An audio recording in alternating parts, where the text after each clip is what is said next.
On Fox 4 in your corner, speaking exclusively to the roommate of the man gunned down in Fort Myers last night. 40-year-old Tony Say was shot on Marlin Road. That's right near the biggest tourist attraction in the city. And now his friend is trying to make sense of this murder. Gabrielle Saran live in Fort Myers where this all happened. Gabrielle, did the victim's friend tell you? Emily, his friend and wife are upset and want answers. Tony Say was gunned down at this Maryland Road intersection behind me, but with no persons of interest, police are still figuring this one out. Tony Say was just 40 years old. A good man, friends say, who needed a place to stay. When they had the baby, I let his wife stay in here.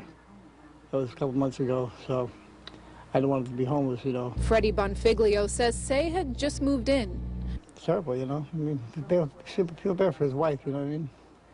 She just had they had a baby 3 months ago. He was stunned to see police scouring Maryland Road and Monte Vista Street late last night. Bonfiglio says he had made dinner for Say, but he never came home. Later that night, detectives told him they had found Say's body and he'd been shot several times. We do believe that this is an isolated incident. I cannot talk about why we believe that is isolated. Police have no suspects in custody. This morning, they interviewed neighbors and kept watch where the shooting happened, just blocks from the Edison Park Art School and the Edison and Ford Winter Estates. I think it's crazy. It's really scary because this is a pretty quiet neighborhood. No matter the circumstances, friends are remembering this man who they say didn't deserve to die. Shame. I had to comfort his wife all night.